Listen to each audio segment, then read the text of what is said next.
Today I'll be talking about the death penalty. According to a sweeping new statistical analysis, the rate of wrongful death sentences in the United States is probably much higher than experts have estimated. The probability of a wrongful death sentence happening to you or anyone you know may be low. However, the possibility of it occurring is still there despite it. Approximately 120 of the roughly 3,000 inmates on death row in America might not be guilty. That is 120 lives that could possibly be ended. In this speech, I will cover the statistics of the death penalty, wrongful convictions and executions, and the negative aspects of it. I'll begin with the statistics of the death penalty.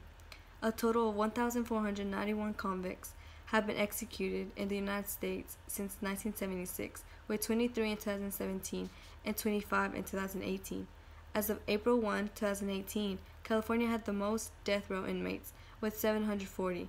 Florida followed with 353 and Texas with 232. The total amount of death row inmates being 2,738.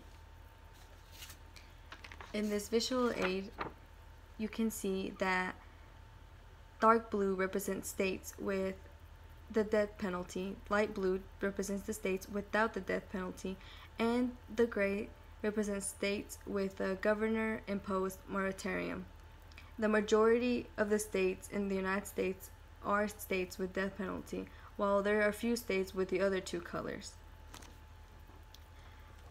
Of those in death row, 42% are African American, 42% are Caucasian, 13% are Hispanic, and 3% are classified as other. According to a 2010 poll, 61% of registered voters would choose an alternative to the death penalty for capital murder sentencing. With the statistics being more understandable, let's continue on to the wrongful convictions. A study published in the journal Proceedings of the National Academy of Sciences found that about 1 in 25 death row inmates are innocent, at least one person exonerated for every 10 that are executed. There were 165 death row exonerations between 1973 and 2019, which equals to an average of 5 per year. The most recent exoneration is Clifford Williams Jr. on March 28, 2019. The risk of executing innocent people exists in any justice system. At least 15 innocent people have been executed.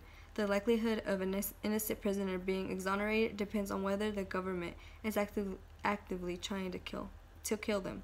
This leads me to my third main point, which is the negative aspects of the death penalty. The FBI has found that states with the death penalty have had the highest number of murder rates. FBI Unified Crime Reports show that the states with the death penalty have homicide rates of 48 through 101% higher than states without it. The death penalty may also be racially unjust. According to statistics, the odds of receiving the death penalty increases by 38% when the accused is black.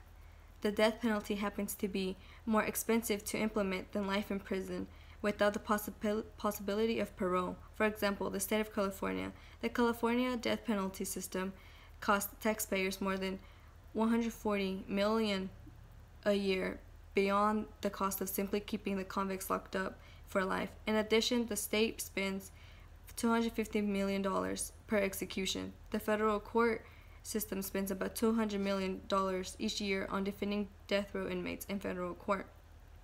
In addition to the negative aspects of the death penalty, the Capital Jury Project interviewed 1,198 jurors from 353 capital trials in 14 states and found that 81% of female jurors and 18% of male jurors regretted their decisions, and 62.5% of the female jurors and 37.5% of male jurors sought counseling after the trial.